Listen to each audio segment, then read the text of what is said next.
Donc, nous disons déjà humblement, invoquer le sang à chaque fois que vous êtes dans la présence du Seigneur, c'est erroné. C'est erroné.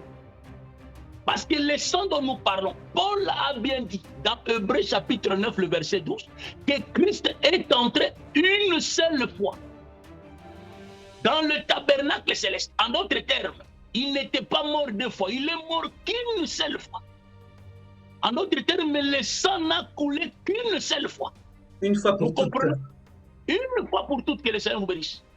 Nous comprenons pourquoi le Père se fâchant quand le bien-aimé Moïse frappe encore les rochers. Non, il a été frappé parce que déjà le frère Joseph n'était pas son père biologique. Tout enfant portant l'ADN de son père, il y a le sang de son père qui coule dans ses veines, humainement parlant. Maintenant, dites-nous d'où venait le sang de notre Seigneur Jésus-Christ. Parce que l'Écriture dit l'ombre du Très-Haut te couvrira. C'est le Père qui a déposé cet ADN. Question. Pourquoi le Seigneur Jésus-Christ était-il passé par la mort sur la croix pour nous sauver, alors que Dieu, qui est omnipotent, pouvait le faire par exemple en libérant une simple parole? Pourquoi Jésus-Christ aussi? Et pourquoi pas Moïse? Pourquoi pas le prophète Mahomet? Pourquoi pas d'autres? Mais pourquoi le Seigneur Jésus-Christ? Pourquoi cette mort? Je bois le sang de Jésus-Christ. Que le sang de Jésus-Christ me précède tout le long de mon trajet, afin de me protéger contre toutes les puissances du monde des ténèbres. J'asperge et j'applique le sang de Jésus-Christ sur tous les murs et tous les ustensiles de ma maison. Démon, je te chasse par le sang de Jésus-Christ. Que le sang de Jésus-Christ me couvre et me lave. Telles des incantations, c'est le genre de prière ou de proclamation qui sortent de nos bouches, comme si la plupart d'entre nous n'avions pas compris l'enseignement et le pouvoir agissant du sang de notre Seigneur et Sauveur. Sans plus tarder, je salue mon invité, le docteur Jérémie Catartiso. Shalom, cher ministre, je suis ravi de vous voir encore une fois dans Méditons avec sa fille. Je vous salue aussi, ma sœur Safi, que le Seigneur vous bénisse et nous bénissons le Seigneur qui a toujours, n'est-ce pas, donné cette opportunité afin que nous puissions proposer, partager sa parole autour de cette plateforme. Que le Seigneur vous bénisse pour cette initiative et nous croyons humblement que la personne qui sera apte de répondre à toutes ces questions est présente parmi nous, c'est la personne du Saint-Esprit. Merci beaucoup. Alléluia. Amen. Alors le thème du jour a pour titre « Invoquer le sang de Jésus-Christ est une pratique erronée ?» Point d'interrogation. Mais avant de commencer ce thème, nous aimerions que le docteur puisse nous exhorter, nous encourager au sujet de la foi, sachant que les temps deviennent de plus en plus difficiles et que plusieurs abandonnent la foi pour s'attacher à la doctrine de démons. Nous sommes un peu épuisés, nous avons envie de baisser les bras, nous sommes découragés, les choses que nous attendons ne viennent pas. Docteur Jérémie, s'il vous plaît, sur quoi devrions-nous nous focaliser? Et aidez-nous, s'il vous plaît, afin que notre marche puisse être, nous puissions nous dire que nous sommes focalisés et déterminés à aller jusqu'au bout et que nous puissions achever cette course. Merci beaucoup, maman Sophie, encore une fois, pour cette question qui va nous permettre de pouvoir introduire déjà la marche par rapport à notre mission. Nous bénissons d'abord le Seigneur. J'aimerais, avant de répondre à cette préoccupation, à cette question, lire une écriture qui est connue de tous, Éphésiens chapitre 2, le verset 8, où l'écriture déclare ceci, il est dit, « Car c'est par la grâce que vous êtes sauvés, par le moyen de la foi, et cela ne vient pas de vous, mais c'est le don des dieux. » Donc, donnant cette écriture, j'aimerais déjà ici éradiquer les efforts de l'humain, les efforts de l'homme. Le contexte du salut, c'est un don qui vient de Dieu. Et l'écriture précise ici, le bien-aimé Paul le dit, c'est par la grâce. Nous comprenons déjà, parlant de la grâce, ici, l'effort de l'homme est complètement éradiqué, banni. Cette grâce ici, c'est la grâce, c'est Dieu qui vient vers l'homme. Vous remarquez un peu. D'autres vous diront que la grâce est une faveur imméritée, parce que nous ne méritions pas d'être ce que nous sommes. Le juste qui est Christ il a accepté de se faire injuste pour qu'au travers de sa mort, nous puissions être réconciliés avec le Père. Et la personne qui est derrière toutes ces scènes, c'est le Père lui-même. Voilà pourquoi il y a même une écriture qui dit que nul ne peut venir vers le Fils si le Père ne l'a pas attiré. Alors, parlant de cette foi, il est vrai que pendant que nous observons les choses tout autour de nous aujourd'hui, les gens doivent comprendre une chose. Tout ce qui nous arrive, il n'y a rien de nouveau. Parce que celui qui est vraiment branché dans les Écritures, il comprendra que tout nous a déjà été parlé, tout nous a déjà été donné en termes d'avertissement.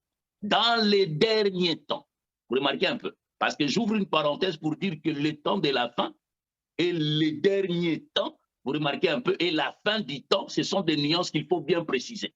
Nous comprenons déjà que l'horloge prophétique nous amène vers les derniers temps, la dernière heure, où l'épouse se prépare à rencontrer l'époux dans les heures. Mais Christ, dans Matthieu 24, a donné les signes précurseurs.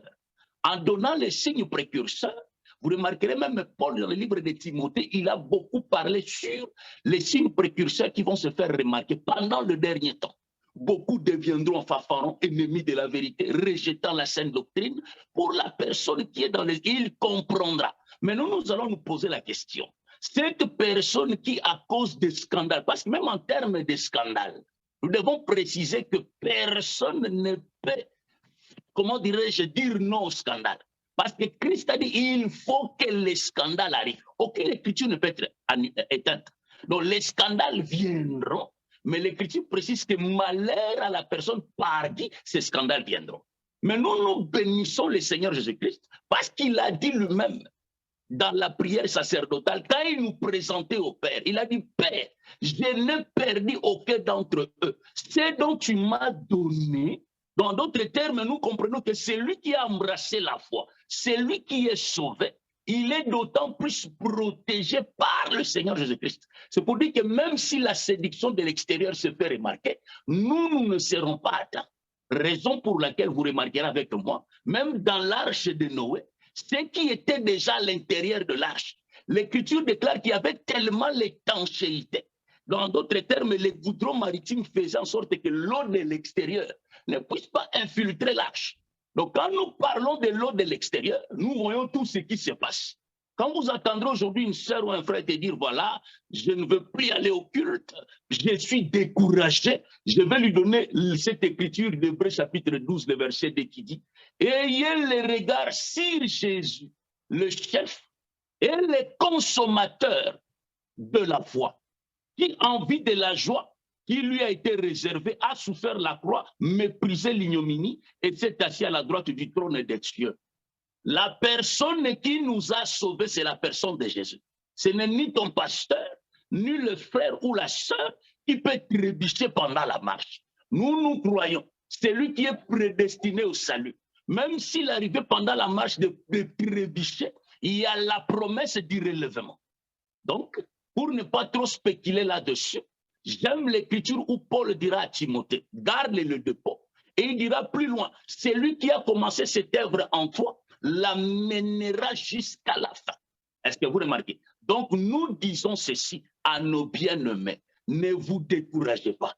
Bientôt, nous allons rencontrer l'époux dans les airs. Tous les signes précurseurs sont déjà vécus. Nous l'avions vu. Vous remarquez? Et nous sommes en train de le voir. Donc, en d'autres termes, soyons vigilants. Il ne faut pas succomber.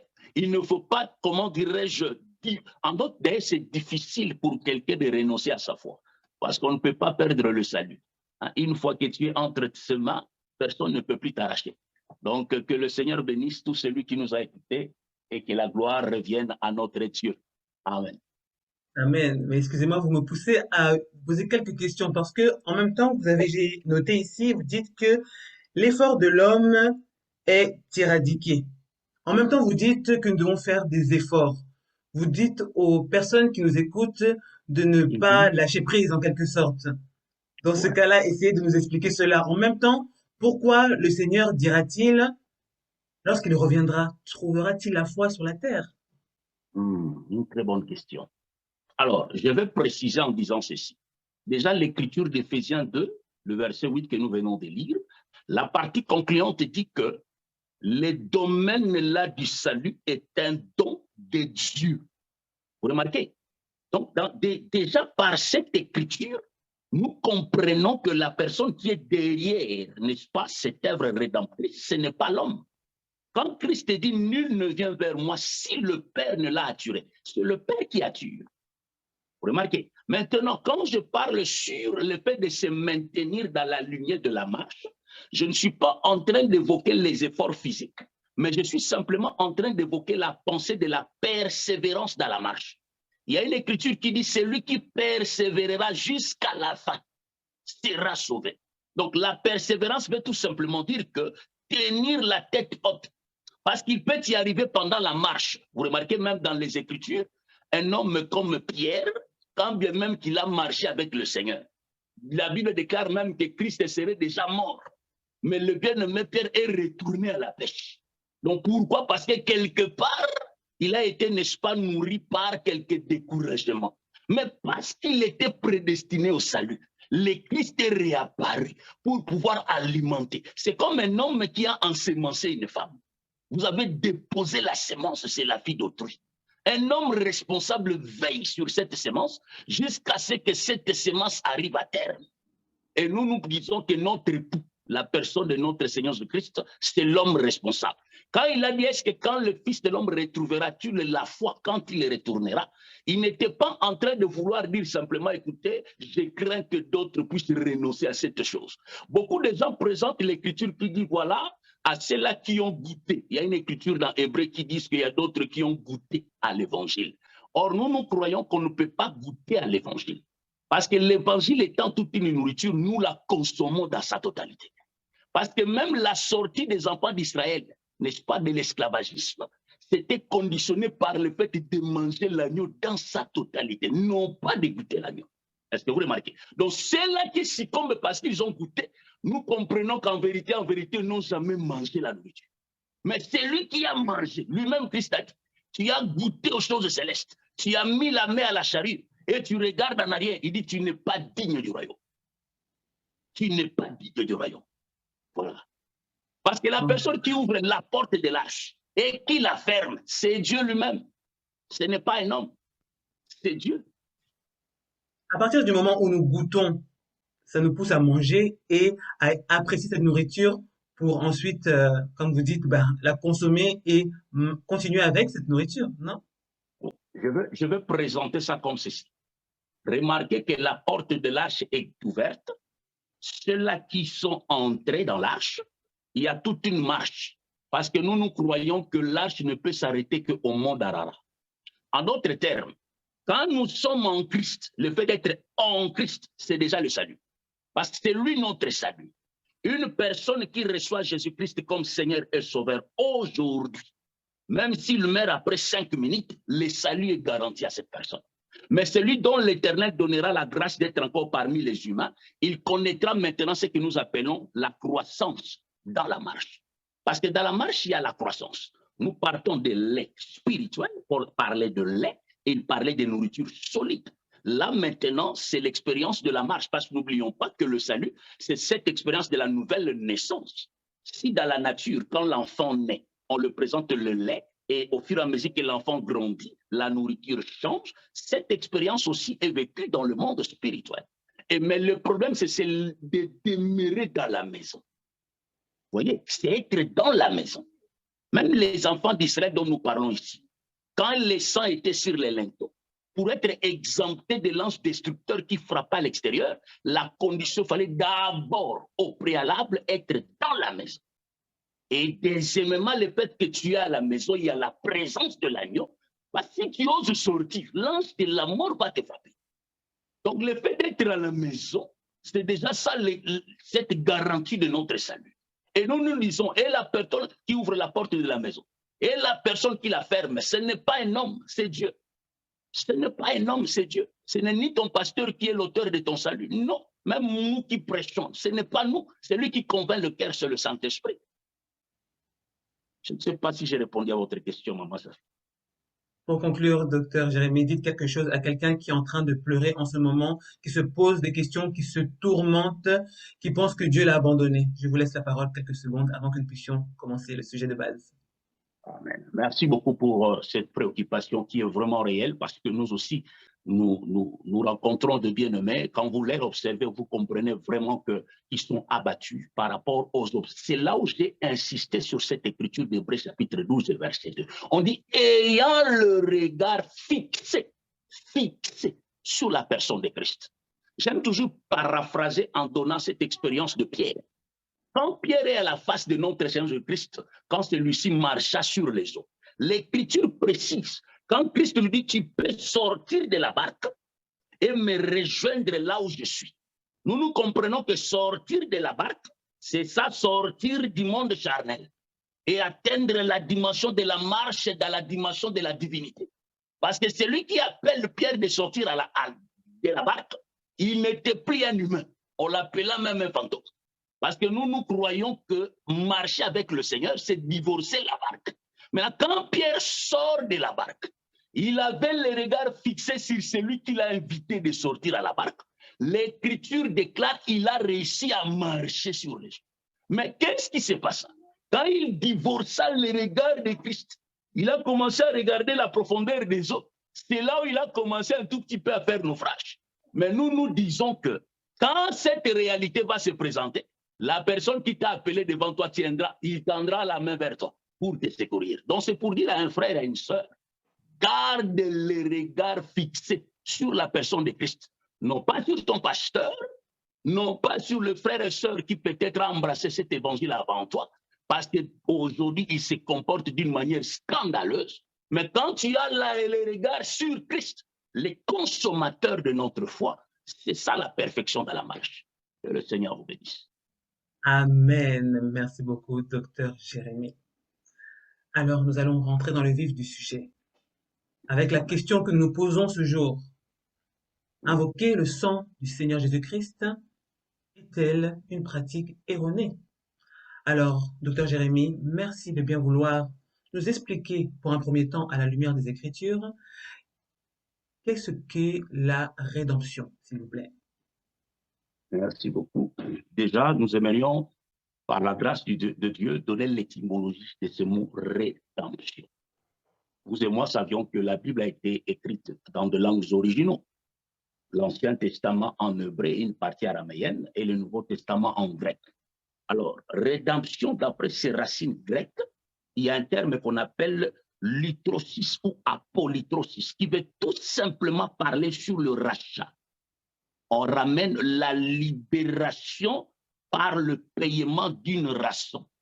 C'est ça la pensée de la rédemption. Il s'agit aussi d'une délivrance d'une personne, on le rachète d'une dette. C'est ça la pensée de la rédemption. Donc, parlant de la rédemption, nous voyons l'acte par lequel notre Seigneur Jésus-Christ se donne comme victime expiatoire en échange pour que le Père nous accepte, pour que le Père nous libère. Vous voyez un peu? Donc, de par l'acte de la rédemption, nous voyons la libération de la malédiction du péché. Donc, il y a plusieurs écritures. Si vous permettez que je lise une écriture, j'aimerais lire Éphésiens chapitre 1, le verset 7, comme nous avions déjà tantôt lu Éphésiens, pour, n'est-ce pas, paraphraser ou encore, voilà. Éphésiens 1, verset 7 nous dit ceci. En lui, nous avons la rédemption par son sang, la rémission de péché selon la richesse de sa grâce. Donc, en lui, là, il s'agit de la personne de Christ. Lui, n'est-ce pas, par qui nous avons cette rédemption. Et Paul dit dans 1 Corinthiens, je crois, 6, le verset 20, il dit, vous aviez été rachetés à un grand prix. Donc, Christ, il est celui qui est venu payer cette dette. En échange, il a donné quelque chose de précieux pour que le Père enfin, parce que ici, les créanciers, hein, la personne qui nous a tenus en dette, c'était le Père lui-même. Alors, pour que le Père accepte que l'homme retourne dans le contexte du salut, il exigeait un prix. Si vous permettez que je dise un mot là-dessus, tout commence dans le jardin d'Éden, comme vous et moi savions. L'homme qui a été créé selon l'image et la ressemblance de Dieu. En d'autres termes, dans cet homme, il y avait la vie de Dieu. Mais quand le péché se présenta, l'Écriture déclare qu'en réalité, par le péché, l'homme a été divorcé de son Créateur. Lui-même me dira, dans les jours où tu en mangeras le fruit, tu mourras. Donc, la mort s'est présentée. Or, quand nous parlons de la mort, c'est l'absence de la vie. Et quand l'homme est chassé de la présence de Dieu, l'Écriture déclare que le Père a précisé, il a placé des chérubins avec une épée flamboyante en disant, ne permettez pas à l'homme de retourner afin de mettre la main sur l'arbre de vie. En d'autres termes, l'homme était chassé loin de la vie. Maintenant, dites-moi, pourquoi l'Éternel place des chérubins avec une épée? Parce que notre Dieu ne peut pas sortir l'épée et la remettre sans que cette épée ait déjà léché le sang. Donc, il réclamait le sang, le prix. Pourquoi? Parce que bientôt nous allons y arriver. Nous comprendrons que le sang ici, ce n'est pas les globules rouges, on va y arriver. Donc, parce que l'homme a perdu la vie de Dieu. Et Dieu réclame en échange, il faut qu'une vie soit donnée pour que cette vie que l'homme a perdue soit restituée. Voilà pourquoi Hébreux 9, je crois le verset 22 dit, sans l'effusion du sang, il n'y aura pas rémission de péché. Donc le Père réclamait un sang, la vie, en échange, pour que ce que l'homme a perdu lui soit redonné. Voilà ce que nous aimerions saluer jusque-là, ce qui concerne la pensée de la rédemption. Voilà pourquoi nous bénissons le Seigneur Jésus-Christ, lui qui est venu avec cet habit rédempteur. Parce que j'aimerais dire au peuple de Dieu qui va nous suivre, qu'en vérité, même le frère Moïse n'était pas un rédempteur. Vous remarquerez quand il s'approche devant le buisson ardent, l'Écriture lui dira, frère Moïse, la terre où tu te retrouves, elle est sainte. Tu dois ôter tes sandales. Ôter les sandales, ce n'est pas une pratique physique aujourd'hui, non. Ôter les sandales, en vérité, le Père lui a arraché les droits de rachat. Voilà pourquoi Moïse est mort dans le désert. Vous remarquez? Mais Jean-Baptiste va plus tard nous prêcher que l'agneau qui est venu, c'est lui-là, il dit, je ne suis même pas digne de lui ôter les sandales. Pourquoi les sandales? Parce que les sandales, c'est la figure de la rédemption. Le père rédempteur Gohel en hébreu, du temps même de Ruth, Boaz pour racheter celle-ci. L'Écriture déclare qu'il y avait un proche parent rédempteur qui, pour racheter, prêtait serment en ayant la main sur une sandale. Donc, nous disons Christ, c'est lui le véritable rédempteur, qui, grâce à lui, nous avons atterri dans la chambre du Père. Et le Seigneur vous bénisse. Merci beaucoup, docteur Jérémie. Je vais lire 2 versets bibliques. Donc, pour commencer, je vais lire Lévitique au chapitre 16 et au verset 15 où il est écrit « Il égorgera le bouc expiatoire pour le peuple et il emportera le sang au-delà du voile. Il fera avec ce sang comme il a fait avec le sang du taureau. Il en fera l'aspersion sur le propitiatoire et devant le propitiatoire. » Je vais lire aussi Lévitique 16, 20. Lorsqu'il aura achevé de faire l'expiation pour le sanctuaire, pour la tente d'assignation et pour l'autel, il fera approcher le bouc vivant. Je ne vais pas lire toute l'histoire, les personnes qui nous suivent vont lire en fait ce chapitre et d'autres pour comprendre un peu certains éléments. Mais, docteur Jérémie, s'il vous plaît, pouvez-vous nous éclaircir au sujet de ce rituel qui ne se pratique plus aujourd'hui? Merci, Maman Safi. Avant de répondre à cette question, j'aimerais déjà donner une écriture dans Colossiens chapitre 2, le verset 16 au verset 17. Nous lisons cette écriture. La Bible dit ceci. Voilà, je commencerai au verset 16. Que personne donc ne vous juge au sujet du manger ou du boire ou au sujet d'une fête, en d'autres termes de cérémonie, d'une nouvelle lune ou de sabbat. Verset 17. Car c'était l'ombre de choses à venir, mais le corps est en Christ. Vous avez posé une très bonne question. Pourquoi ce genre de rituels ne sont plus, n'est-ce pas, aujourd'hui manifestés parmi nous? J'aimerais déjà commencer par dire que les gens doivent savoir qu'en vérité, en Israël, Dieu, quand il a donné les 613 lois qui ont été regroupées en 3 catégories, on a eu des lois cérémonielles, des lois morales et des lois civiles. Mais ce qui concerne les lois cérémonielles, nous les disons tout haut que ces lois ne sont plus d'application parce que ces choses étaient l'ombre dont l'accomplissement était en Christ. Est-ce que vous remarquez? Les gens peuvent dire que Christ n'est pas venu abolir les lois, mais il s'agit de quelles lois? Les lois morales sont d'application. Aujourd'hui, un frère ne peut pas aller prendre notre frère pour se marier avec lui. Ça, c'est la marche, c'est le code moral du royaume. Est-ce que vous remarquez? Mais ce qui est cérémoniel, voilà pourquoi le bien-aimé Paul dit que personne donc ne vous trompe sur ces choses. Car Christ est la réalité de ces choses. J'ai insisté là-dessus pour que nous puissions comprendre cet aspect-là. Maintenant, l'écriture que vous venez de lire dans Lévitique chapitre 16, j'aimerais déjà dire que c'est tout un enseignement qui vraiment pourra nous prendre assez de temps, mais je vais simplement salomer cela. Ici, il s'agit bien de fête des expiations.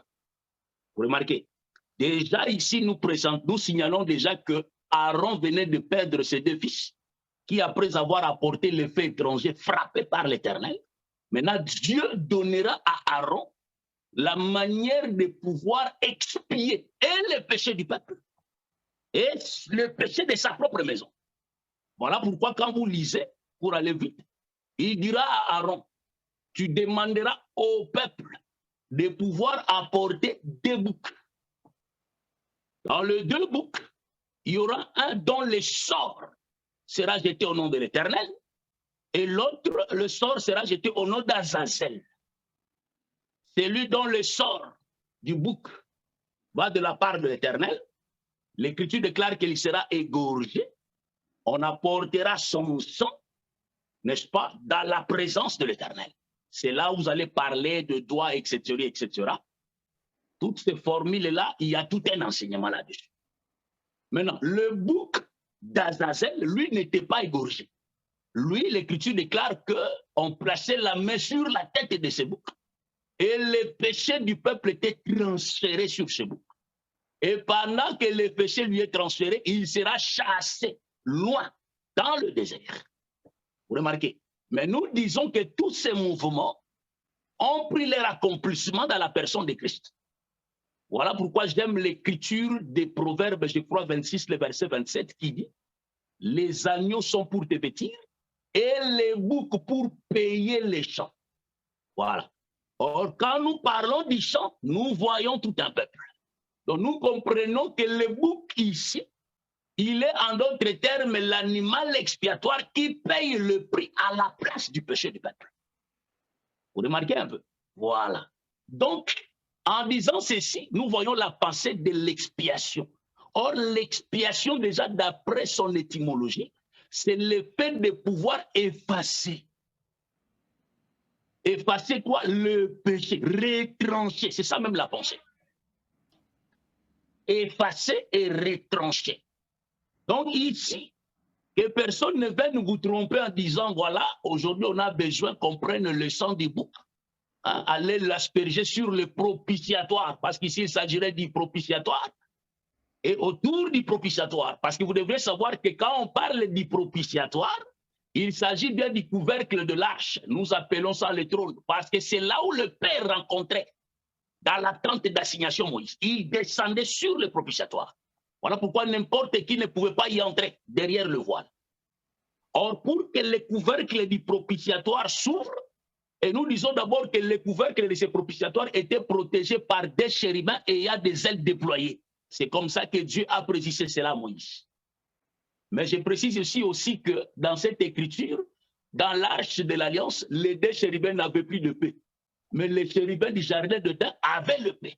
Donc ici, nous comprenons que l'épée marchait déjà pour chercher le sang pur. Mais quand le sang du bouc était aspergé sur la tête du propitiatoire, le propitiatoire pouvait s'ouvrir parce qu'à l'intérieur, il y avait des éléments précieux que nous ne sommes pas venus parler ici. Donc, en d'autres termes, l'acte qui se fait ici s'appelle l'expiation. Et l'expiation, c'était pour le peuple et pour les sanctuaires. Vous remarquez un peu? Or, aujourd'hui, parlant du sanctuaire, nous parlons de nous qui sommes les domaines, la maison de l'Éternel, où il doit habiter. Remarquez, c'est là où nous disons, or Dieu n'habite pas une maison sale. Voilà pourquoi Christ Jésus nous a sanctifiés et purifiés par le prix qu'il a payé à la croix, pour que nous soyons la maison, la demeure de l'Éternel. Je ne sais pas si jusque-là, j'ai répondu à votre question. Mais l'aspersion de cette foi, je vais bientôt le dire. Je vous attends venir et je vais venir. Effectivement, parce que nous avons vu quelque part qu'il fallait tremper ce doigt dans le sang et asperger cette fois, n'est-ce pas, le propitiatoire. Mais ça, j'aimerais vraiment que nous puissions avoir une autre émission à ce sujet où nous allons vraiment prendre le temps de détailler certains points, mais c'est pas grave. Mais tout ce que vous avez pu dire, docteur Jérémy, c'est très intéressant. Mais pourtant, cela pourrait être du charabia, excusez-moi du terme, cela pourrait être du charabia dans les oreilles de certaines personnes qui ne comprennent pas trop, qui ne prennent pas le temps de lire les Écritures. Alors, je vais vous poser une question. Pourquoi le Seigneur Jésus-Christ était-il passé par la mort sur la croix pour nous sauver, alors que Dieu, qui est omnipotent, pouvait le faire, par exemple, en libérant une simple parole? Pourquoi Jésus-Christ aussi, et pourquoi pas Moïse, pourquoi pas le prophète Mahomet, pourquoi pas d'autres, mais pourquoi le Seigneur Jésus-Christ? Pourquoi cette mort? Merci beaucoup. OK. Nous aimerions déjà aussi dire aux enfants de Dieu de pouvoir aimer la parole, aimer les Écritures. Vous savez, j'ai dit tantôt que l'agneau se consomme dans sa totalité. Il y a beaucoup de gens qui ne lisent même pas la partie de l'Ancienne Alliance, l'Ancien Testament. C'est de l'ombre, bien sûr, mais il faut aussi lire cela parce qu'il y a l'instruction là-bas aussi. C'est très important. Donc, pourquoi la mort de notre Seigneur Jésus-Christ?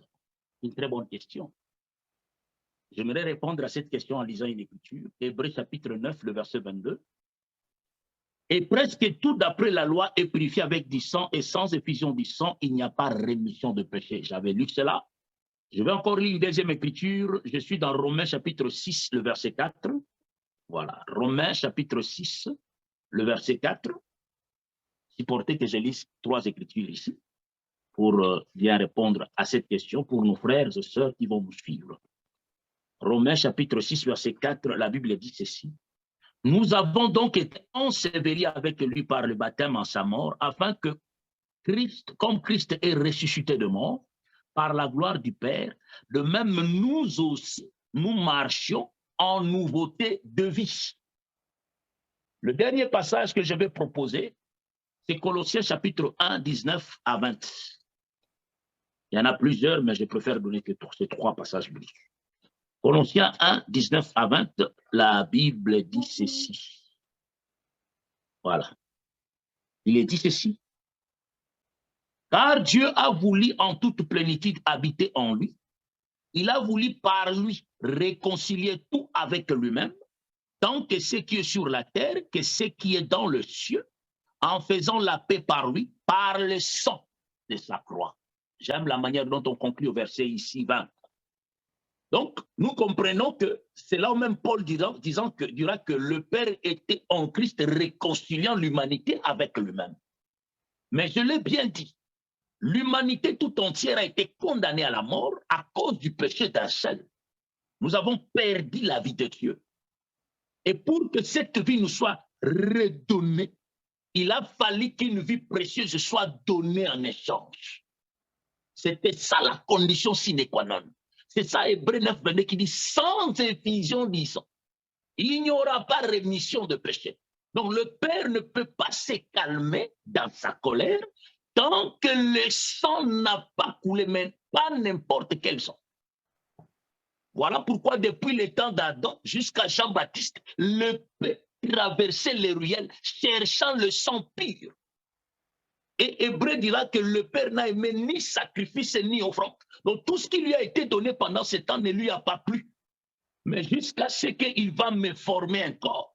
Donc le Père lui-même se forme un corps, il entre dans le corps du Fils. Parce qu'en lui, le Fils, il y avait un sang parfait. Un sang qui n'avait pas connu la corruption, afin de pouvoir être donné en échange pour que l'humanité soit réconciliée avec Dieu. Donc pourquoi la mort? Paul le dit dans Colossiens 1:20, par le sang qui a coulé à la croix, le Père a pu se réconcilier avec nous. Donc il a fallu que Christ meure, que son sang la coule, que la vie soit donnée pour que le Père nous accepte enfin dans sa présence. D'accord? Mais peut-être que certains se diront que ben, je marche, je vis, je n'ai pas besoin de Ouais, Christ en moi. Parce que vous ouais. parlez du fait d'avoir la vie de Dieu. Mais comment avoir la vie de Dieu? Pourquoi avoir la vie de Dieu? Je respire, je marche. Je n'ai pas besoin de la vie de Dieu. Ok. C'est là où maintenant nous disons que la vie dont nous parlons ici, c'est une vie éternelle. Il a dit ceci dans Jean 3,16, un verset que tout le monde connaît. Car Dieu a tant aimé qu'il a donné son Fils, afin que quiconque croit en lui ne périsse point, mais qu'il ait la vie éternelle. Aux yeux de l'Éternel, tout celui qui n'a pas Christ Jésus, c'est un homme mort, c'est un cadavre. Nous ne parlons pas d'une vie physique, nous parlons de la vie éternelle qui ne peut s'octroyer que par la personne de Christ Jésus. La personne qui se dit, mais écoute, je n'ai pas besoin de Christ parce que je mange, je me lève, mais cette personne, il va bientôt rencontrer la mort physique. Mais après cette mort physique, il doit savoir qu'il y a une continuité. C'est pour dire que nous qui vivrons éternellement, parce que l'Écriture déclare que nous sommes passés du jugement, de la mort à la vie, par la personne de Christ. Maintenant, celui qui refuse ce Christ, sous prétexte de choses de ce monde, il est d'office déjà condamné à la mort. Il est d'office déjà condamné à la mort. Parce que la vie éternelle, ce n'est que par la personne de Christ. Qui dit vie éternelle, c'est vivre avec le Père éternellement. Après que ces choses aient passé, parce que toutes ces choses sont passagères. Toutes ces choses sont passagères. Si à cause d'un habit, d'une voiture, d'un travail, quelqu'un se croit être aisé, nous lui disons que frère, tu es en train de commettre une grosse erreur. Que servirait-il à un homme de gagner tout le monde entier et en fin de compte de perdre son âme? C'est ce que l'Écriture dit. Merci, mais Comment perdre excusez-moi. son âme? Oui, allez-y, je vous écoute. Oui, donc merci beaucoup, mais j'aimerais que vous puissiez insister aussi sur le pourquoi Jésus-Christ. Parce que je vous ai cité quelques prophètes, donc le prophète Moïse, nous avons aussi Jean-Baptiste, nous avons pour les musulmans le prophète Mohammed. Donc s'il vous plaît, pourquoi pas ces autres personnes que j'ai pu citer là et pourquoi spécifiquement Jésus-Christ? Voilà. Ah oui, je comprends le sens de votre question. Pourquoi Jésus-Christ? C'est là où j'ai bien dit. Vous remarquerez que ici, retournons pour voir cette figure même dans Exode chapitre 12. Pour la délivrance du peuple, c'est là où le Père a aussi prêché la rédemption. Il a exigé. Il dit, je mérite un agneau sans défaut, sans tache. Le Père était exigeant. En nature d'offrande, notre Dieu est très exigeant. Il faut que l'offrande soit sans défaut. Tous les autres que vous avez présentés, et les Moïse, et je ne sais qui, ce sont des offrandes avec défaut. Vous remarquez? Parce que Donc toute ce sont des l'humanité, personnes, ce sont des personnes qui ont déjà péché, par exemple, qui ont commis des fautes. C'est ça? déjà nous naissons dans la condamnation. Toute l'humanité a porté le péché d'Adam. Même un bébé qui naît aujourd'hui, cet enfant est déjà condamné. Parce que l'enfant naît avec une nature adamique. Mais le salut de cet enfant est scellé par le fait que si cet enfant a reçu la grâce de croître dans une maison ou dans une famille où les parents ont ouvert la porte à la personne de Christ. Et l'enfant bénéficie de cette grâce. Même David a dit, je suis né conçu dans le péché. Maintenant, le péché, cette condamnation nous quitte parce que l'Écriture dit, il n'y a de salut en aucun autre nom. Il n'y a de salut qu'au nom de Jésus. Donc, quand la personne rencontre Christ, c'est là où maintenant cette condamnation-là tombe. Vous remarquez, c'est exactement ça. Alors, le Père, un humain ne pouvait pas mourir pour être la substitution de cette offrande que le Père cherchait depuis tout ce temps pour nous accepter dans sa présence. Mais Jésus C'est était là humain. que le Père n'a pas trouvé. Pardon? Mais Jésus était humain. L'Écriture déclare qu'en lui habitait corporellement la totalité de la divinité. 100% homme, parce que l'Écriture reconnaît qu'il a été manifesté comme un vrai homme, mais il était Dieu dans la chair. Jean, elle le dit. Au commencement était la parole était avec Dieu, Mais cette parole a porté chair. C'est Jésus qui porta la chair, c'était la parole manifestée dans une chair humaine. Il était 100% Dieu. En lui habitait corporellement la totalité. Même Colossiens 1,19 nous dit que Dieu habitait en lui dans la totalité. C'est là où même Paul dit, le Père était en Christ, réconciliant l'humanité avec lui-même. Est-ce que vous remarquez? Donc, c'était le Père, mais il était juste fabriqué un habit. Et cet habit-là, c'est le Fils que nous avons vu. Donc, nous comprenons, ouais. donc nous comprenons par là que personne ne peut sauver l'humanité si ce n'est que Dieu lui-même. Ce n'est que Dieu lui-même. Voilà pourquoi Christ a dit dans Jean chapitre 10, je crois le verset 18, je vais trouver cette écriture, je ne vais pas la lire, mais je vais répéter cela. Il a dit, j'ai le pouvoir d'ôter ma vie et j'ai le pouvoir de le reprendre. Donc lui-même est venu s'offrir parce qu'il a trouvé l'imperfection dans les humains. Personne n'a été trouvé digne. Mais c'est ça le pourquoi de notre bien-aimé Jean pleurait dans le livre d'Apocalypse. Personne n'a été trouvé digne de prendre ce livre et d'en rompre le sceau. Parce que les livres-là, il s'agit de la rédemption. Mais il dira, gloire soit rendue à Dieu. Car on lui présente, voici, celui qui le regarde là, c'est la personne de Christ comme étant l'agneau sanglant. Donc, vu que le Père n'a trouvé personne, à cause de son amour, il s'est offert. L'Écriture dit, lui qui existait en forme de Dieu, ne l'a pas regardé comme une proie à arracher. Il s'est déplié. C'est ça l'amour. Donc il a dit, bon, ça va, moi-même, je descendrai. Moi-même, j'irai m'offrir. Je donnerai mon propre sang, ma propre vie pour récupérer ce peuple. C'est exactement ce qui s'est produit. Si peut-être quelqu'un est en train de vous écouter là en ce moment, cette personne se dira, mais moi, je n'ai pas la vie de Christ. Je comprends ce que le docteur est en train de dire, mais comment pourrais-je faire pour avoir la vie de Christ en moi? Que pouvez-vous répondre à cette personne? C'est simple, c'est simplement le fait de croire à la personne de Christ au travers de l'œuvre salvatrice qu'il a accomplie à la croix. C'est ça le chemin du salut. L'Écriture dit à tout celui qui croira et qui se fera baptiser sera sauvé. Il faut simplement croire à la personne de notre Seigneur de Christ au travers de son évangile. Croire qu'il est mort et qu'il est ressuscité le troisième jour. Croire à tout ce qu'il a accompli à la croix pour toi. Croire qu'il est le Fils de Dieu manifesté afin d'être le médiateur entre Dieu et les hommes.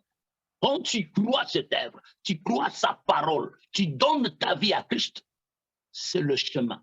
Parce qu'il est le chemin, la vérité et la vie. Nul ne vient au Père que par lui. Donc tu dois passer que par lui. Or, pour passer par lui, il faut d'abord croire à cette personne de Jésus. En même temps, vous dites que Jésus est Dieu lui-même. En même temps, vous avez parlé du fait qu'il était fils, mais quelqu'un peut ne pas comprendre ce que vous êtes en train de nous apporter là. Ok. Nous comprenons que à chaque fois que quelqu'un veut aborder les choses divines avec notre intelligence humaine, c'est vrai que ça va troubler l'intelligence de plusieurs. Voilà pourquoi Christ a dit, comprenez mon langage. Même Paul dira aux choses célestes, nous appliquons un langage céleste. Christ Jésus est Dieu manifesté. Hébreux chapitre 1er nous dit clairement, il est la manifestation de la gloire du Père. Il est même l'empreinte de sa personne. Jean 1, pour le dire dans un langage simple, pour le bien-aimé qui nous suit, quand on dit au commencement était la parole était avec Dieu et la parole était Dieu. Ah, ok. Donc la parole était Dieu. On n'en a pas deux. Il n'y a qu'un seul Dieu. Mais on dit que plus tard, cette parole a porté chair. Cette parole a tabernaclé parmi nous, Emmanuel. Jésus que vous avez vu, il est la parole manifestée. Il est ce Dieu-là, créateur, mais qui a porté chair. Vous remarquez un peu? Donc, à nos bien-aimés qui nous suivent, même un jour, Philippe s'est posé la question, mais toi là, c'est quoi la différence entre toi et le Père? Montre-nous d'abord ce Père-là. Il dit, Philippe, pour trouver le Père, tu n'as pas le fait de chercher à lever les yeux vers le haut. C'est lui qui m'a vu là, a vu le Père. Il a encore, il dit, tu me vois. Or, pour voir le Père en Christ, il ne faut pas le voir avec les yeux humains. Avec les yeux théologiques, tu seras troublé. Voilà pourquoi j'ai dit que Christ, Jésus là, l'enveloppe que nous avons vue, c'était l'habit que le Père a porté. Parce que personne ne pouvait le résister s'il descendait avec l'habit paternel. Qui peut voir Dieu résister? Voilà pourquoi il devait se déguiser. Voilà. Merci beaucoup. Dieu voulant, nous prendrons le temps vraiment de parler de cette notion de Fils, du Père, du Saint-Esprit, dès que possible, voilà, et à la lumière des Écritures, afin que le peuple de Dieu puisse comprendre, parce que ce sont des questionnements que plusieurs encore se posent, hein, voilà, des sujets qui prêtent à débat, mais nous reviendrons. Déjà, si vous me permettez, préciser déjà. Je sais que, oui, c'est vrai, ce sont des sujets à débat, ce sont des sujets qui demandent beaucoup de... Voilà. Mais nous disons déjà qu'il n'y a pas trois trônes, il n'y a qu'un seul trône. Il n'y a qu'un seul Dieu. Le mot Trinité, il faut le dire, n'est pas biblique. On n'en trouve pas dans les Écritures, mais le seul Dieu, on a vu en lui trois dispensations. Vous voyez? Donc c'est Jésus, il est lui-même le Père, c'est même Jésus, il est aussi le Fils, c'est même Jésus et le Saint-Esprit. Si prochainement le cadre nous sera donné, on va prouver ça noir et blanc dans les Écritures. Gloire à l'Éternel. Merci beaucoup, docteur Jérémie. J'aimerais que le prophète, le docteur Jérémie, puisse nous dire, s'il n'y a rien de nouveau, et si Dieu se répète réellement au travers de ces scénarios divins, c'est qu'au commencement, il y a eu aussi un sacrifice pratiquement similaire, n'est-ce pas? Amen. J'aime beaucoup vos questions, pour être sincère, Laurent. Ce sont des questions qui nous poussent à parler, que le Seigneur vous bénisse. 1 Pierre chapitre 1er, le verset 19 à 20, je vais répondre avec cette écriture, que jadis, j'espère que tout le monde connaît déjà par cœur, mais il serait mieux que nous lisions cela. 1 Pierre chapitre 1, le verset 19 au verset 20, l'écriture dit ceci. Mais par le sang précieux de Christ, comme d'un agneau sans défaut et sans tache, prédestiné avant la fondation du monde et manifesté à la fin de temps à cause de vous. Ici, le bien-aimé Pierre, l'apôtre, nous donne la clé à cette réponse. C'est vrai, je dis Amen, il n'y a rien de nouveau sous le soleil, rien ne surprend Dieu. Notre Père est tellement bien organisé qu'il a la solution avant même que le problème ne se présente. Raison pour laquelle vous remarquerez que dans le jardin d'Éden, quand l'homme disparaît de la présence de Dieu, parce que vous serez d'accord avec moi, quand le Père descend le soir, il envoie la voix pour aller chercher l'homme. Donc on ne peut que chercher celui qui est disparu, qui a connu la disparition. Parce que cet homme tabernaclait avec le Père dans le sein des saints. À cause du péché, il a été précipité. Voilà pourquoi nous disons que tout celui qui se cache, en vérité, il y a une compromission dans la marche. Voilà. Donc, quand le Père se met à chercher l'homme, l'Écriture déclare, l'homme se cacha et il s'est cousu de feuilles de figue. Mais nous bénissons notre Père parce qu'il est tellement responsable. Il n'était pas descendu même brebis. Voilà. Quand il est descendu, il avait déjà avec lui la peau. Mais posons-nous la question, où est-ce qu'il a ramassé cette peau-là? Voilà pourquoi nous dirons que le premier à faire répandre le sang, ce n'était pas Caïn. Le Père a répandu de l'éternité. Nous aimons cela. Voilà pourquoi l'Écriture dit, Pierre nous le dit, que cet agneau-là a été, donc avant même la fondation du monde, donc avant que ce scénario prenne place dans le jardin d'Éden, il y avait déjà, le salut était déjà quelque part réservé. Voilà pourquoi nous disons aux gens, les prédestinés sont connus dans la pensée de Dieu. Vous voyez? Donc, le Père avait déjà le sang sanglant. Vous voyez? Le sang de l'animal. Parce qu'on ne peut pas avoir la peau si on n'a pas égorgé l'animal. Vous êtes d'accord avec moi? Donc, il avait déjà égorgé quand? Mais c'était de l'éternité, avant la fondation du temps, avant la fondation du monde. Tout était déjà bien précisé. Parce qu'il savait que l'homme finira par chuter. Quand il y a la loi, il y a la chute. Vous remarquez? Donc, c'est là où nous disons que rien n'a échappé à l'intelligence de Dieu. C'est Jésus-là, ce qu'il est venu accomplir à la croix. Ce n'est que l'accomplissement de ce qui avait déjà été arrêté dans les conseils célestes, dans la préscience de Dieu. Je ne sais pas si j'ai répondu à votre question. Effectivement, parce que, oui, effectivement, vous avez pu répondre à la question parce que, comme je disais, il n'y a rien de nouveau. Et je pensais que peut-être que vous n'alliez pas comprendre la question parce que justement, je voulais que vous puissiez toucher ce que vous avez touché en parlant de la peau qui a recouvert Adam et Ève. Parce que souvent, plusieurs ne se posent pas cette question. D'où vient cette peau? Parce qu'on nous parle de la peau d'un animal. Et Voilà. Et nous d'ailleurs, connaissons même le nom de cet animal. Voilà oui, mais pourquoi, si vous lisez Proverbe 26, le verset 27, il est bien précisé que les agneaux sont pour te vêtir. Vous voyez? Donc, la peau de l'agneau, c'est tout un vêtement. Il est bien dit, les agneaux sont pour te vêtir. Voilà pourquoi nous croyons que Christ et Jésus, étant cet animal de sacrifice, étant l'agneau. Parce que Jean-Baptiste, quand il le voit, il a compris. Pendant que le monde voyait un homme, il a dit, Jean, c'était un prophète. Il a dit, voici l'agneau de Dieu. C'est lui que j'ai vu dans l'éternité, c'est lui. Il est venu avec un vêtement. La peau, là, c'était pour couvrir Adam, l'humanité tout entière que nous étions à cause du péché. Vous voyez? C'est exactement ça. Voilà pourquoi nous disons que Christ est la réponse à nos problèmes. Jésus. Nous aimons Jésus. Alléluia, gloire Voilà au pourquoi Seigneur. Paul dit dans Romains 13, revêtez-vous du Seigneur Jésus-Christ. Il est tout un habit. Voilà. Amen, amen. Alors, que pensez-vous de ces invocations qui consistent à ordonner au sang de Jésus-Christ de couler pour un motif quelconque ou encore à asperger les démons, s'il vous plaît, docteur Jérémy? Oui, parce qu'on en a vraiment vu. J'ai même vu encore à l'époque au pays où voilà, une personne qui était possédée, voilà, les démons parlaient dans le corps de la personne. Et on dit, allez, ouvrez la bouche, allez, boire les sangs. On le fait boire les sangs. Hein, on fait boire les sangs à un démon. Boire les sangs. Bon, je vais être très humble, très humble en disant que l'Écriture dit, mon peuple périt faute de connaissances. Voilà pourquoi l'Église a besoin d'enseignement.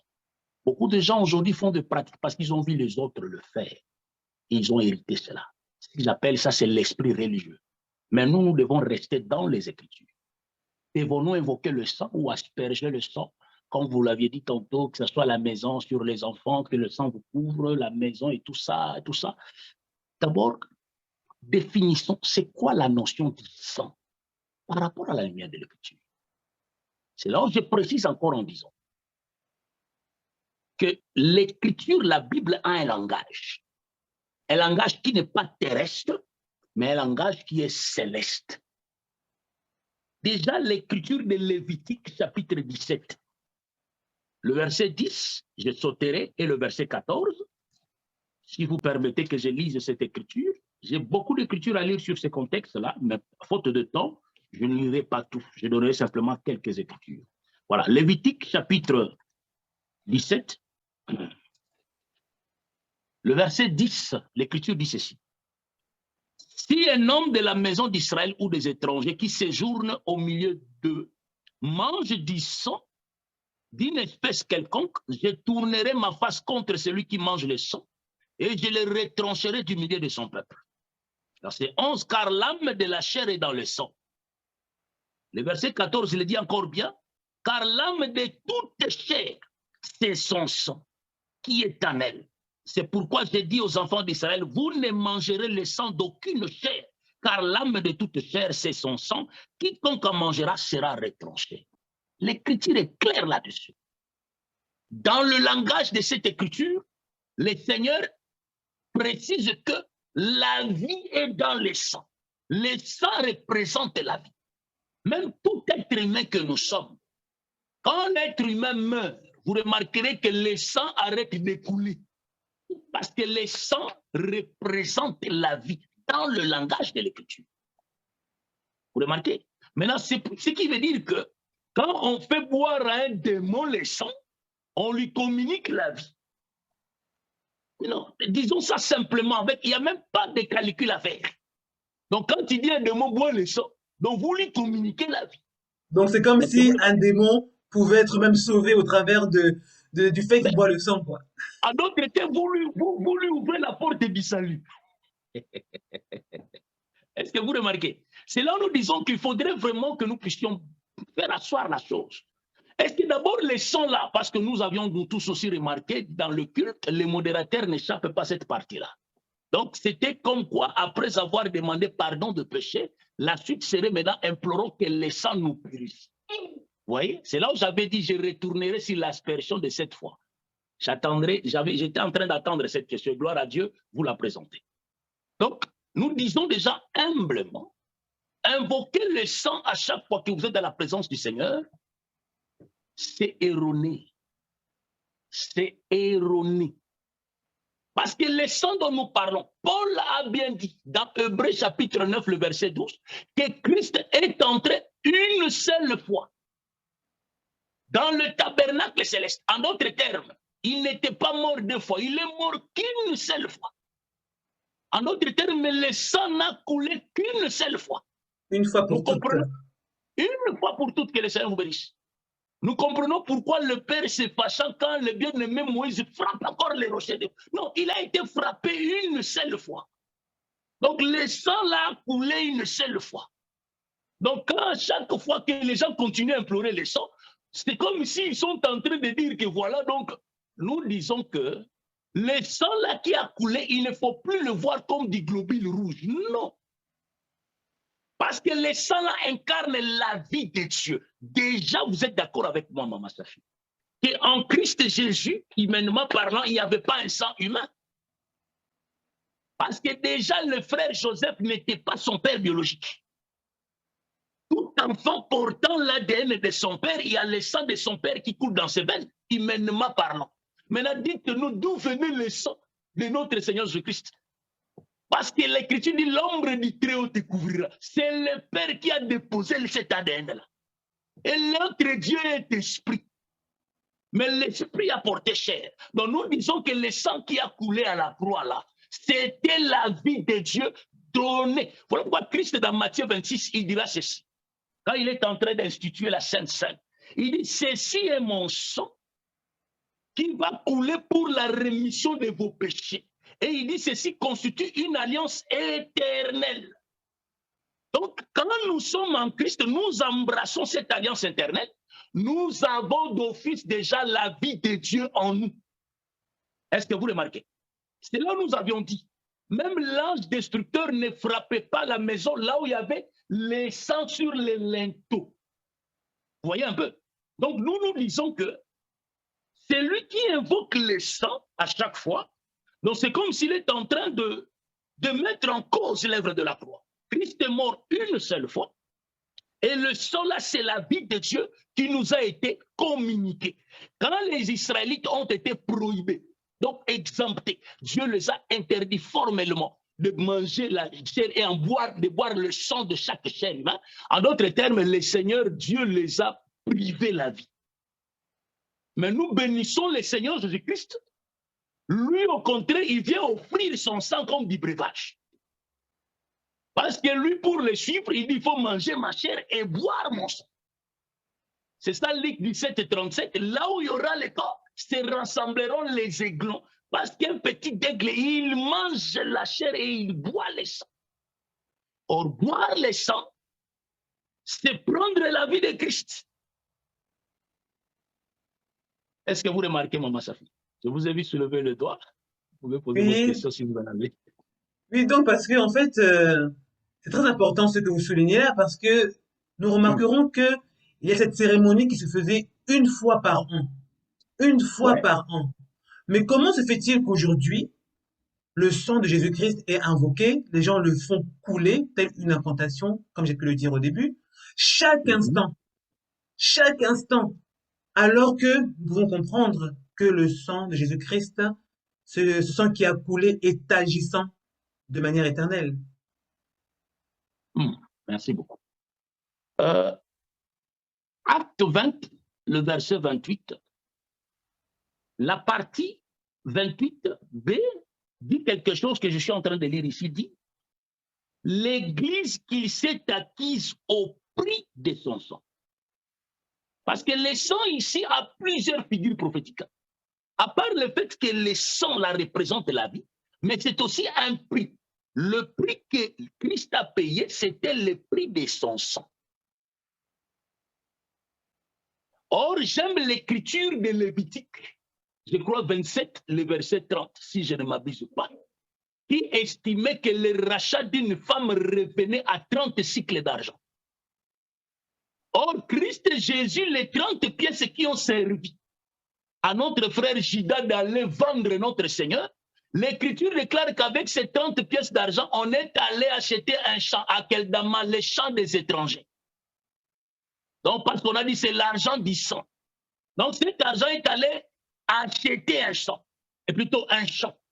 Or, Paul le dit, l'Église du Seigneur, c'est tout un champ. Donc, nous comprenons qu'en vérité, le sang représente aussi le prix de la dot qui a été versé pour pouvoir s'acquérir d'une femme. Christ, par son sang, il s'est acquis de nous. Voilà pourquoi si nous disons que nous sommes son épouse, c'est parce qu'il a payé le prix de son sang. Est-ce que vous remarquez? Même Adam dans le jardin d'Éden, avant que le Père ne lui présente Ève, il a fallu que Adam connaisse une ouverture. Nous comprenons par cette ouverture le sang a coulé. Le prix a été payé. J'ouvre une parenthèse que je ferme rapidement. Frère, pour avoir une femme, tu dois payer le prix. Parce que l'Éternel nous a prêché cela. Vous voyez? Donc, en disant cela, Maman Chafi, nous sommes en train de dire que implorer le sang comme du globule rouge, tu es déjà en Christ, tu es dans la protection. Le fait d'être en Christ, c'est que l'Écriture nous dit d'invoquer, selon Romains chapitre 10, le verset 13, c'est le nom de Jésus. Il est dit, c'est lui qui invoquera le nom du Seigneur Jésus-Christ sera sauvé. On ne nous a pas dit d'invoquer le sang, non. Est-ce que vous remarquez? Or, le sang là, si nous partons plus loin, le sang là, c'est Jésus lui-même. L'Écriture dit, c'est lui qui a le Fils à la vie. Aussi, Christ incarne la vie. Et le sang représente la vie. Christ est le sang. Donc nous pouvons dire que le sang, c'est la parole, tout simplement. Amen. Je dis un amen. Parce que la chair, parce que pour avoir le sang, il faut déchirer la chair. Or, la chair, c'est l'écriture. Et le sang, c'est la vie qui sort de l'écriture. Vous voyez? Parce que derrière le sang, il y a la vie qui est communiquée. C'est là nous disons qu'un ministre, c'est celui qui est doté de griffes pour déchirer la chair de l'animal et en sortir le sang, qui doit être la nourriture des aiglons que nous sommes. Le sang, c'est la parole interprétée, la vie de la parole. C'est ça. La protection que maman a besoin, papa a besoin pour ses enfants, ce n'est pas de dire, non, déjà le fait que vous êtes en Christ, vous êtes d'office protégé. Parce que le fait déjà d'être dans la maison, hein, là-bas dans Exode chapitre 12, faisait en sorte de dire que le destructeur ne vous touchera pas. Vous êtes déjà dans la maison. Et le sang à l'extérieur, c'est un signe. Vous êtes à la maison. Rien du mal ne peut vous toucher.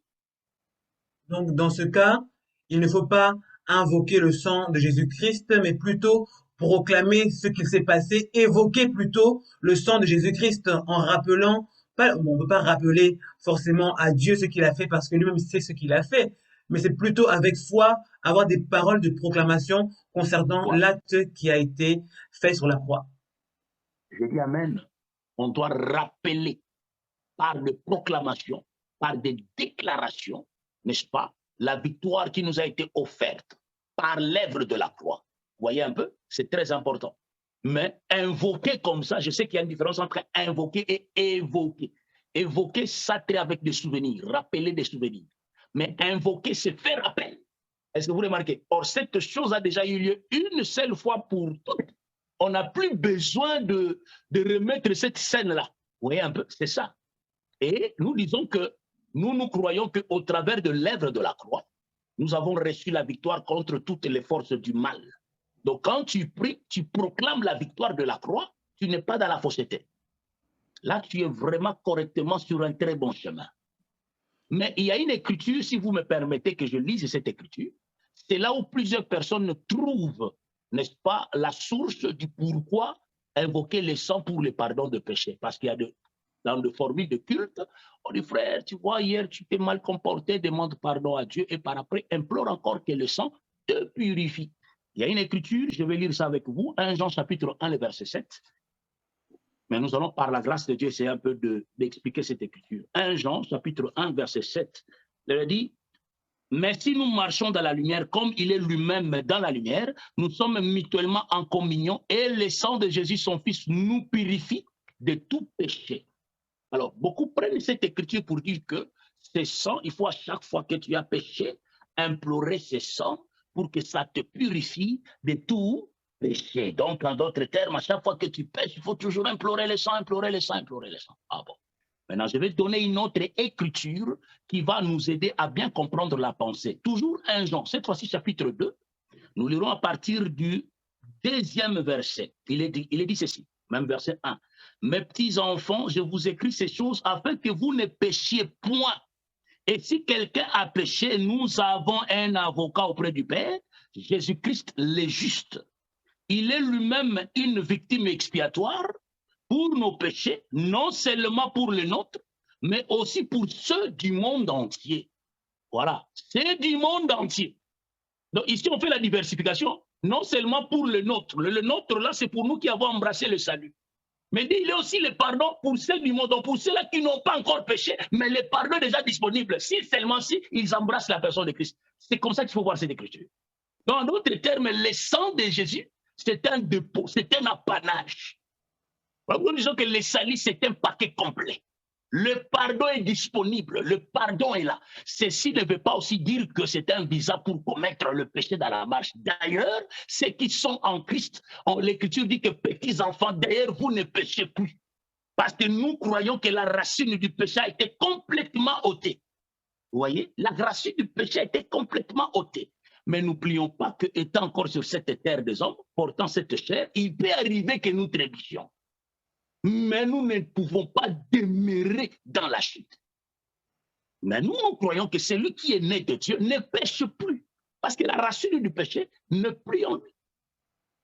Je ne sais pas si je me fais comprendre. C'est par là maintenant vous comprendrez le pourquoi de Lévitique chapitre 14, le verset 6 au verset 7. C'est là où il y a la pensée de l'aspersion pendant 7 fois. Il y a beaucoup de prédicateurs qui vous parleront les 7 blessures de Jésus à la croix, les autres disent 5 blessures. Et voilà, les 7 fois sang de Jésus. Tant de trucs.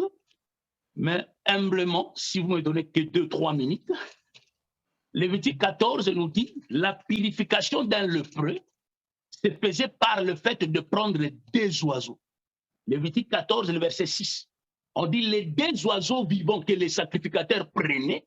Il prenait avec le bois de cèdre, de l'hysope, hein, le 14 verset 6, on précise cela si vous permettez. Il prendra l'oiseau vivant, le bois de cèdre, les cramoisis et de l'hysope, et il les trempera avec l'oiseau vivant. Donc l'oiseau qui est les 2 oiseaux, on égorge un oiseau, on prend une sorte de vase de terre, c'est là où on va, n'est-ce pas, asperger son sang dessus. On dit là, l'oiseau qui est resté vivant, on le prendra, n'est-ce pas, avec le bois de cèdre, les cramoisis et l'hysope, on le trempera dans l'eau et comment dirais-je, on le trempera dans le vase où il y avait le sang contenu. On dira qu'on fera l'aspersion 7 fois sur le lépreux. Et à la 7e fois, celui-ci sera déclaré pur et alors on peut laisser l'oiseau s'envoler. Le 7 fois-là ne veut pas dire que les chiffres 7 ramènent l'œuvre de la perfection, n'est-ce pas? Parce que les 2 oiseaux ne constituent qu'un seul oiseau. L'oiseau qui meurt représente Christ comme le sacrifice. L'oiseau qui est vivant, c'est Christ ressuscité. Et de par l'œuvre de la résurrection, nous comprenons que nous bénéficions pendant la marche. Parce que nous marchons et le 7e jour, ça sera le repos. Pendant la marche, l'oiseau continue à nous purifier. Vous remarquez? Donc c'est pour dire que l'œuvre de la purification représente simplement le dépôt et l'apanage du sang. Parce que l'Écriture dit que le sang de Christ crie. plus que le sang d'Abel. Il crie pardon. Donc le pardon, là, ce n'est pas quelque chose que tu cherches. Il a déjà été donné. C'est un apanage, c'est un don que le Père a donné.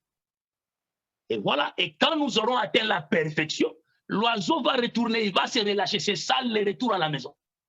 Par l'enlèvement. Voilà. En tout cas, vous m'avez bien devancé parce que justement, j'allais parler de la rémission des péchés. Alors aussi, nous savons que la parole de Dieu nous dit que il nous faut confesser nos péchés, tout simplement. Non invoquer le sang d'une manière ou d'une autre, mais confesser nos péchés. Et aujourd'hui, comme vous avez pu le dire, nous avons en fait cette pratique hein, dans nos assemblées qui consiste lors de la modération, étape par étape, à passer par certaines étapes de la prière avant de commencer le culte, si je puis dire.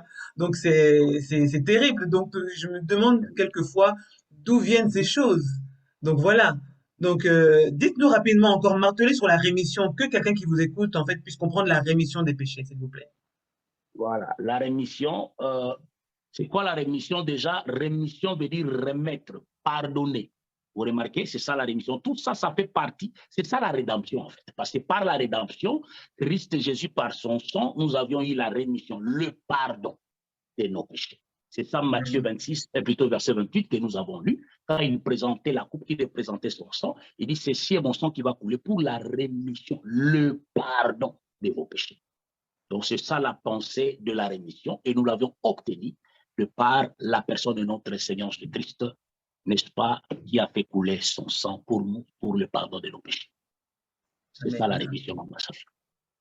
Amen. Merci beaucoup, docteur Jérémie. Je vais lire Jean chapitre 6 au verset 55 où il est écrit « Car ma chair est vraiment une nourriture et mon sang est vraiment un breuvage.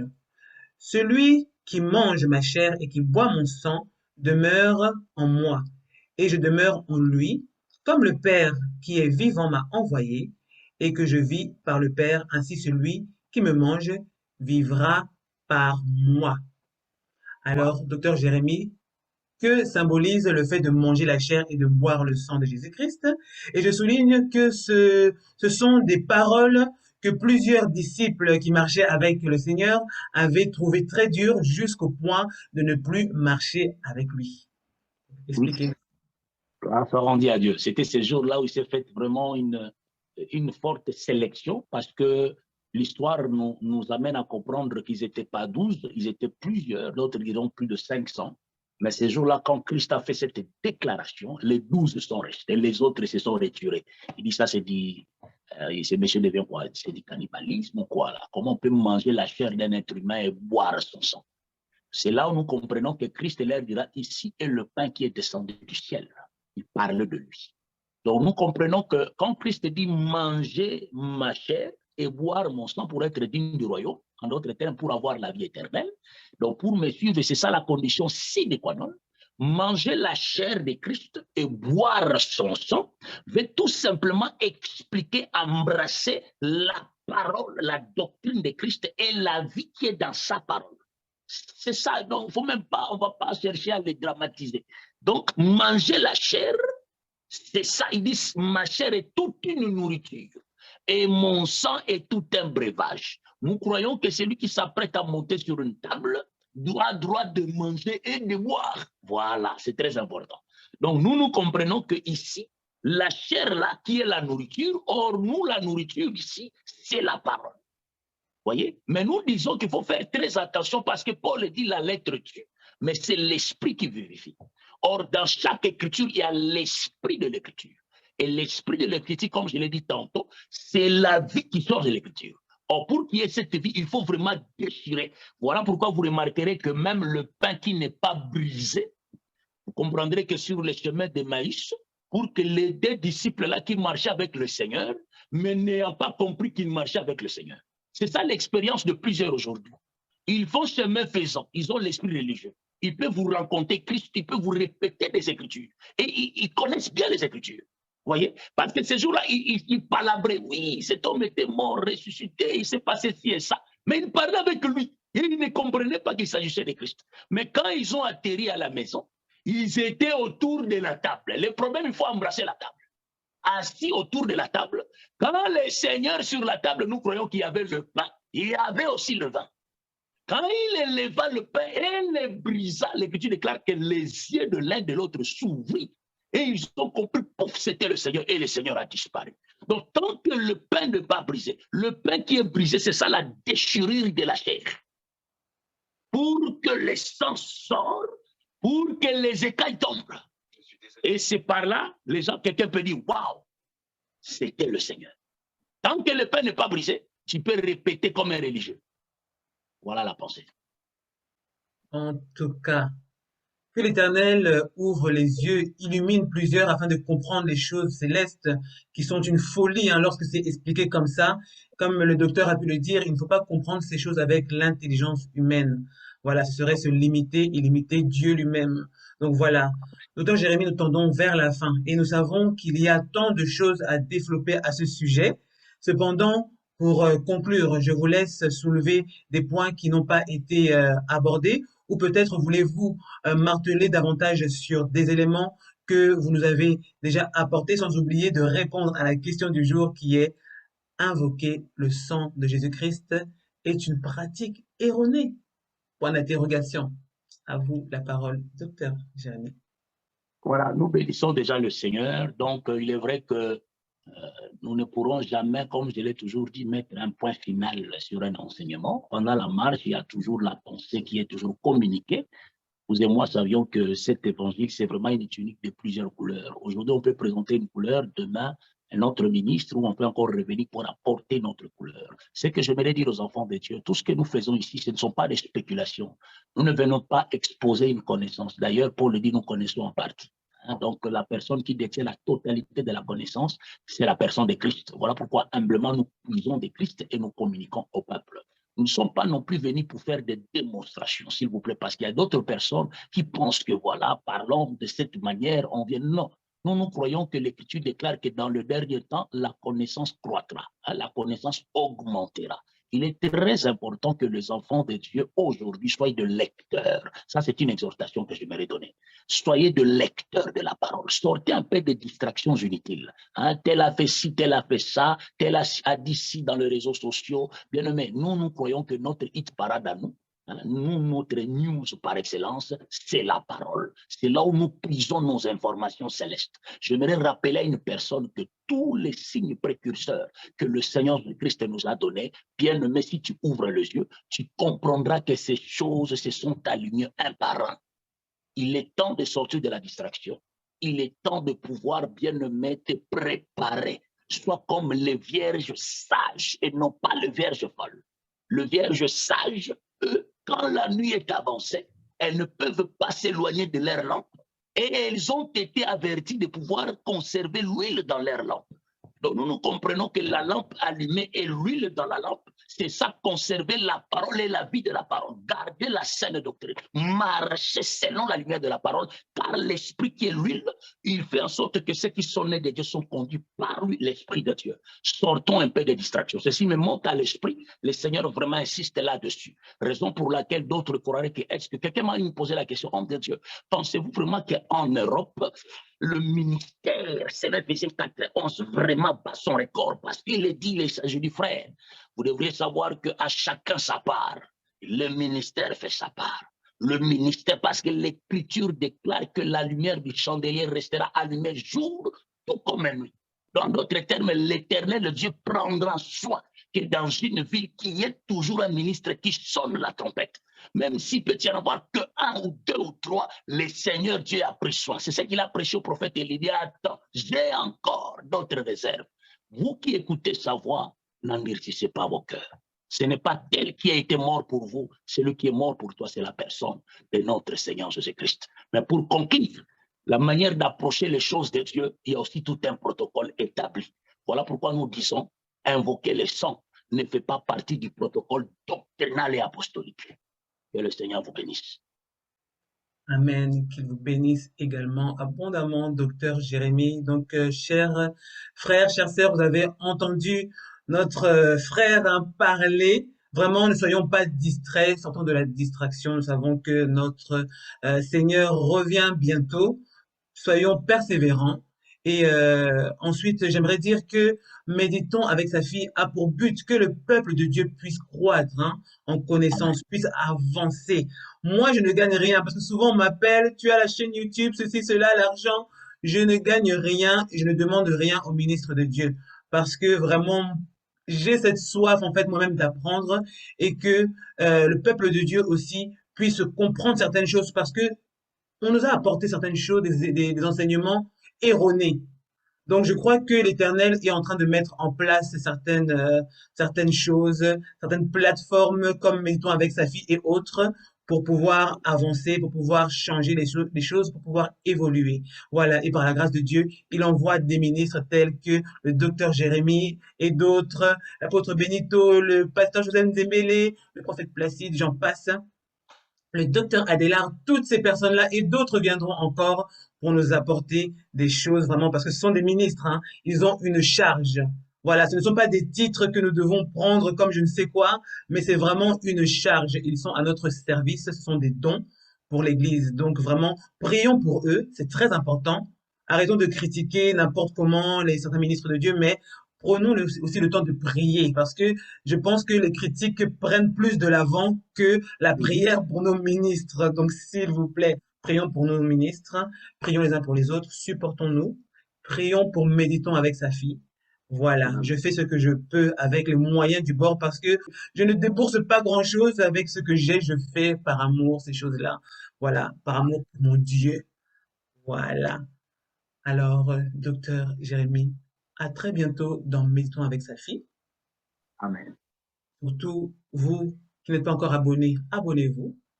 N'hésitez pas à cliquer sur la cloche de notification pour recevoir nos émissions en temps et en heure. Bientôt, nous avons une émission qui a pour titre Sanctions et immunité des ministres de Dieu avec l'apôtre Benito. J'ai aussi un autre thème qui a pour titre La médecine à la lumière des Écritures avec le pasteur Sergio et le pasteur Joseph Nzembele que vous découvrirez dans les jours à venir.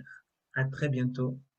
À très bientôt à vous, docteur Jérémy. Merci, à très bientôt. Que le Seigneur vous bénisse. Amen. Merci beaucoup. Amen. Permettez que je concluse en disant que pour ceux-là qui nous suivent, qui sont ici sur Bruxelles, nous vous invitons aussi à venir vous joindre à nous. Le culte, c'est chaque dimanche à partir des 14 h. Nous sommes sur rue Brie-Allemande numéro 7, au premier étage, salle numéro 15. Nous prions tous les dimanches de 14 h à 16 h. Contactez-nous au 0466 054 201. Soyez bénis au nom de Jésus. Amen. Amen. Les rues Brie-Allemande, c'est à Botanique, donc c'est à la commune de Saint-Jos, 1210 Bruxelles. Que le Seigneur vous bénisse. Merci. Alléluia. Au revoir. Amen. Au revoir. Merci.